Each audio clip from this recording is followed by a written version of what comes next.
Vignola, please, for 6. Merci beaucoup, Monsieur le Président. Thank you very much, Mr. Chair.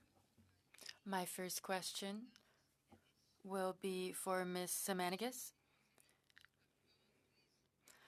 So it's not easy to call out people who are pretending to be Indigenous. You have a list of many individuals and companies that are pretending to be First Nations, Inuit, or Métis. How did you draft up this list?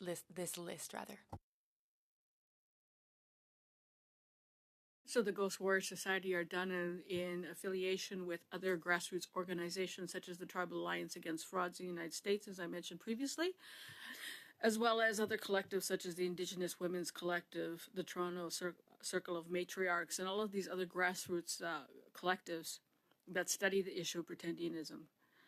Pretendianism is so prevalent in our spaces is that it's creating a lot of toxic work environments for people. And what's happening is our people are suffering isolated traumas across this nation in workspaces, in campuses, in cultural spaces, and industries into which they should be able to move freely and safely. However, this has not been the case. So when it comes out to pretendians, we are intent on taking back space from people who have taken space to which they are not entitled. Some of the more notable cases are on our website, such as Beverly Santa Maria or Mary Ellen Terpelafone or Michelle Latimer. So these are harms that are imposed on our communities and drove us to action because there's really nothing being done. There are no legal sanctions for pretendianism. There's no consequences. One of the most notable cases was of Amira and Nadia Gill, who pilfered over close to $200,000 in post-secondary funding from Inuit students over a 7-year period. Yet there were no legal consequences for them. There's no sanctions. There's no deterrence. Therefore, there is no expectation that we would have any fairness as things stand right now. There needs to be change. There needs to be legal changes made. There needs to be consequences for pretending to be Indigenous when you are not, and for taking resources to which you are not entitled. Thank you. Merci beaucoup. Merci. Thank you very much. This is a question for both of you. I have 3.5 minutes left, so you can share the time. In terms of Indigenous procurement, there is a compliance audit that's done. They look to verify if someone is truly Indigenous. Are you aware of this verification process? Do you think that the criteria for this verification are sufficient to prevent non-Indigenous organizations from passing as Indigenous companies? And what should be the criteria that is implemented to prevent that there be these identity frauds?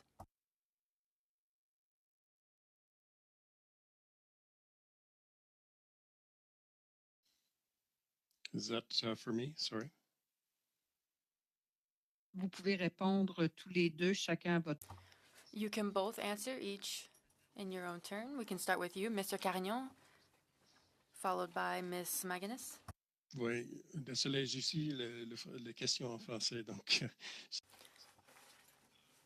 Sorry, I wasn't 100% certain of the question in French. For us, we do. We're an IT services company, and we're a training company secondarily, and we rely on individual community organizations to connect us with potential trainees. So one of the things that we do is, we seek out funding to provide the training for the individuals, oftentimes from these organizations, and they know best who are the members.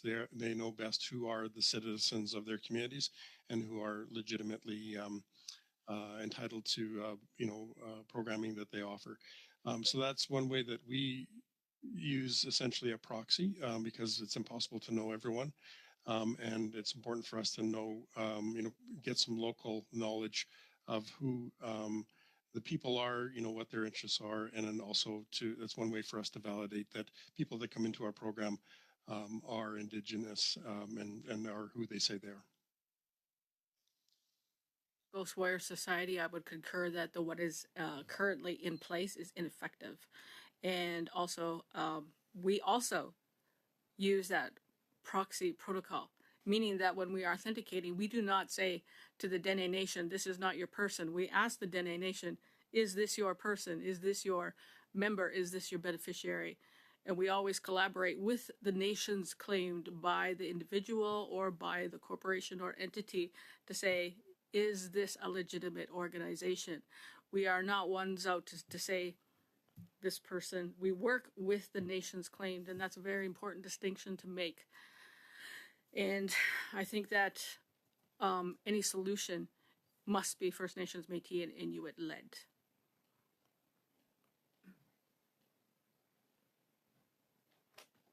Rapidement, est-ce que c'est aussi ce que devrait faire le gouvernement? And is this what the federal government should be doing? Should they be using certified Indigenous organizations to determine if a company is or is not Indigenous? Yes, because when you look at any Indigenous, First Nations, Métis, Inuit entity, organization, or corporation, they are operating within the parameters of not only their community, their land base, they're operating within an umbrella organization such as the Union of Ontario Indians or the Anishinaabe Nation. There are always, larger political bodies that must be involved in all aspects and all levels of verification and throughout the process. And so when you collaborate with these, umbrella government organizations, Treaty Number 9, Treaty Number 6, and you engage with those governments, you are empowering Indigenous people across the board. You are validating their processes, their nationhood, their autonomy. And it's really important that government really listens to those governmental political bodies and organizations that are already in place. And especially when they say things like the Nunatukavu Community Council is not eligible for the amount of funding that they have received over these many decades. Thank you. Thank you. Mr. Backrack, please. Thank you, and thanks to our witnesses for being with us today to answer our questions on this important issue.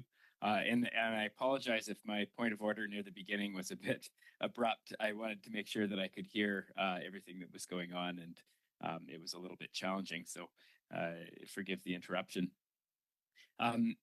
Ms. Semanagus, I hope I pronounced that correctly. Your last point about allowing Indigenous nations to verify that individuals belong to them, as opposed to asking the individuals who they belong to, seems like really central to this question of Indigenous identity. Is that at odds with the way that the federal government is currently confirming indigeneity when it comes to procurement? The problem is when colonialism meets cultural protocol that has been, present for centuries and centuries and centuries. There are many non-colonial entities that still operate within the First Nations, Métis, and Inuit communities and spaces, such as the Ghost Warrior Society or other medicine societies that exist and uphold our cultural integrity. When it comes to procurement and engaging with those organizations, you are validating their processes, and that is probably not a colonial approach, but is the lack of colonial,